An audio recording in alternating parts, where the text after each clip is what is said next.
जय राम जी की। श्री वाल्मीकि रामायण अरण्य कांड 60वां सर्ग। श्री राम का विलाप करते हुए वृक्षों और पशुओं से सीता का पता पूछना, भ्रांत होकर रोना और बारंबार उनकी खोज करना। आश्रम की ओर आते समय श्री राम की बाईं आंख के नीचे वाली पलक जोर जोर से फड़कने लगी। श्री राम चलते चलते लड़खड़ा गए और उनके शरीर में कंपन होने लगा। बारंबार इन अपशकुनों को देखकर वे कहने लगे, क्या सीता सकुशल होगी? सीता को देखने के लिए उत्कंठित हो वे बड़ी उतावली के साथ आश्रम पर गए। वहां कुटिया सूनी देख उनका मन अत्यंत उद्विग्न हो उठा। रघुनंदन बड़े वेग से इधर उधर चक्कर लगाने और हाथ पैर चलाने लगे। उन्होंने वहां जहां तहां बनी हुई एक एक पर्णशाला को चारों ओर से देख डाला, किंतु उस समय उसे सीता से सूनी ही पाया। जैसे हेमंत ऋतु में कमलिनी हिम से ध्वस्त हो श्रीहीन हो जाती है, उसी प्रकार प्रत्येक पर्णशाला शोभा शून्य हो गई थी। वह स्थान वृक्षों की सनसनाहट के द्वारा मानो रो रहा था। फूल मुरझा गए थे, मृग और पक्षी मन मारे बैठे थे। वहां की संपूर्ण शोभा नष्ट हो गई थी। सारी कुटी उजाड़ दिखाई देती थी। वन के देवता भी उस स्थान को छोड़कर चले गए थे। सब ओर मृग चर्म और कुश बिखरे हुए थे। चटाइयां अस्त व्यस्त पड़ी थीं। पर्णशाला को सूनी देख भगवान श्री राम बारंबार विलाप करने लगे, हाय सीता! सीता को किसी ने हर तो नहीं लिया, उसकी मृत्यु तो नहीं हो गई, अथवा वह खो तो नहीं गई, या किसी राक्षस ने उसे खा तो नहीं लिया। वह भीरू कहीं छिप तो नहीं गई है, अथवा फल फूल लाने के लिए वन के भीतर तो नहीं चली गई। संभव है फल फूल लाने के लिए ही गई हो, या जल लाने के लिए किसी पुष्करणी अथवा नदी के तट पर गई हो। श्री रामचंद्र जी ने प्रयत्न पूर्वक अपनी प्रिय पत्नी सीता को वन में चारों ओर ढूंढा, किंतु कहीं भी उनका पता न लगा। शोक के कारण श्रीमान राम की आंखें लाल हो गईं। वे उन्मत्त के समान दिखाई देने लगे। एक वृक्ष से दूसरे वृक्ष के पास दौड़ते हुए वे पर्वतों, नदियों और नदी के किनारे घूमने लगे। शोक से समुद्र में डूबे हुए श्री रामचंद्र जी विलाप करते करते वृक्षों से पूछने लगे, कदम्ब मेरी प्रिया सीता तुम्हारे पुष्प से बहुत प्रेम करती थी, क्या वह यहाँ है? क्या तुमने उसे देखा है? यदि जानते हो तो उस सुभानना सीता का पता बताओ। उसके अंग सुस्निग्ध पल्लवों के समान कोमल हैं, तथा शरीर पर पीले रंग की रेशमी साड़ी शोभा पाती है। बिल्व मेरी प्रिया के स्तन तुम्हारे ही समान हैं। यदि तुमने उसे देखा हो तो बताओ। अथवा अर्जुन, तुम्हारे फूलों पर मेरी प्रिया का विशेष अनुराग था, अतः तुम ही उसका कुछ समाचार बताओ। कुशांगी जनक किशोरी जीवित है या नहीं? यह कुकुभ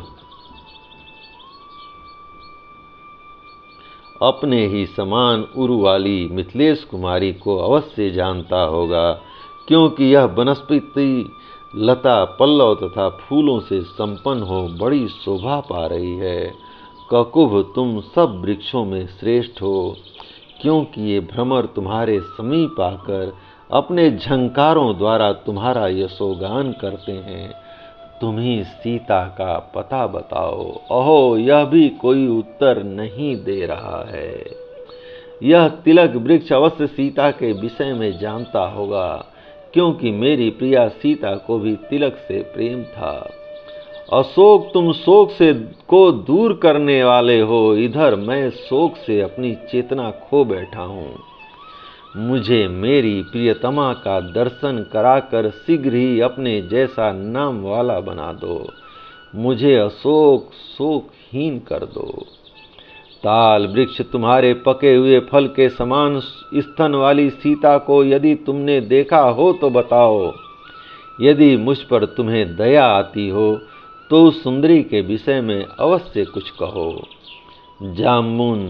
जाम्बुनद सुवर्ण के समान कांति वाली मेरी प्रिया यदि तुम्हारी दृष्टि में पड़ी हो, यदि तुम उसके विषय में कुछ जानते हो तो निःसंक होकर मुझे बताओ। कनेर, आज तो फूलों के लगने से तुम्हारी बड़ी शोभा हो रही है। ओह मेरी प्रिया साध्वी सीता को तुम्हारे ये पुष्प बहुत पसंद थे। यदि तुमने उसे कहीं देखा हो तो मुझसे कहो। इसी प्रकार आम, कदम, विशाल, साल, कटहल, कुरव, धौ और अनार आदि वृक्षों को भी देखकर महायशस्वी श्री रामचंद्र जी उनके पास गए और बकुल, पुनाग, चंदन तथा केवड़े आदि के वृक्षों से भी पूछते हुए फिरने लगे। उस समय वे वन में पागलों की तरह इधर उधर भटकते दिखाई देते थे। अपने सामने हरिण को देखकर वे बोले, मृग अथवा तुम ही बताओ, मृग नयनी मैथिली को जानते हो? मेरी प्रिया की दृष्टि भी तुम हरिणों की सी है, अतः संभव है वह हरिणियों के साथ ही हो। श्रेष्ठ गजराज तुम्हारे सूंड के समान ही जिसके दोनों अरु हैं, उस सीता को संभवतः तुमने देखा होगा। मालूम होता है तुम्हें उसका पता विदित है, अतः बताओ वह कहाँ है। व्याघ्र, यदि तुमने मेरी प्रिया चंद्रमुखी मैथिली को देखा हो तो निःसंक होकर बता दो। मुझसे तुम्हें कोई भय नहीं होगा। इतने ही में उनको भ्रम हुआ कि सीता उधर भागकर छिप रही हैं। तब वे बोले, प्रिय क्यों भागी जा रही हो? कमल लोचने, निश्चय ही मैंने तुम्हें देख लिया है। तुम वृक्षों की ओट में अपने आप को छिपाकर मुझसे बात क्यों नहीं करती हो? बरारोहे, ठहरो ठहरो, क्या तुम्हें मुझ पर दया नहीं आती है? अधिक हास परिहास करने का तुम्हारा स्वभाव तो नहीं था, फिर किस लिए मेरी उपेक्षा करती हो? सुंदरी पीले रेशमी साड़ी से ही तुम कहाँ हो यह सूचना मुझे मिल जाती थी। भागी जाती हो तो भी मैंने तुम्हें देख लिया है। यदि मेरे प्रति स्नेह एवं सौहार्द हो तो खड़ी हो जाओ। फिर भ्रम दूर होने पर राम बोले, अथवा निश्चय ही वह नहीं है।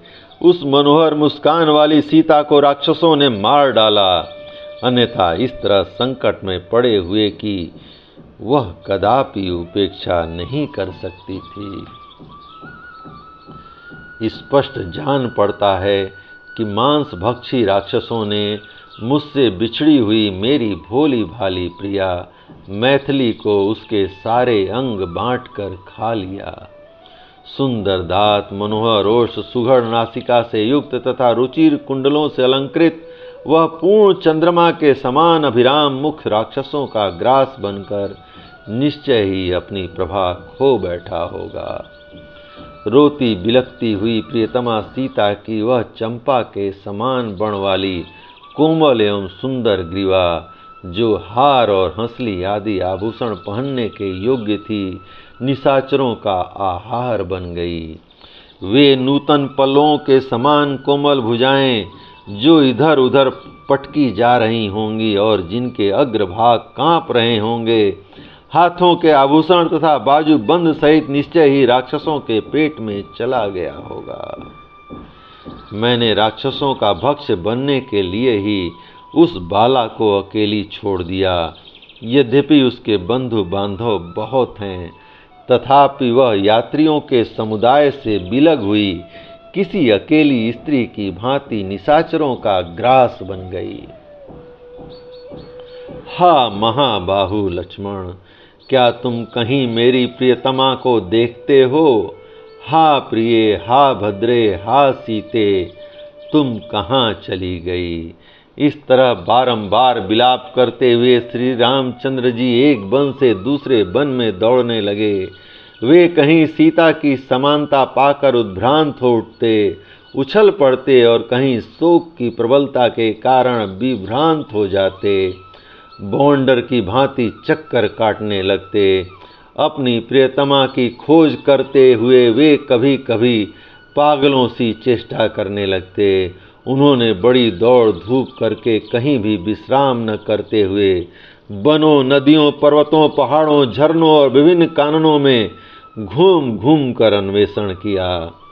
उस समय मिथिलेश कुमारी को ढूंढने के लिए वे उस विशाल एवं विस्तृत वन में गए और सब में चक्कर लगाकर थक गए, तो भी निराश नहीं हुए।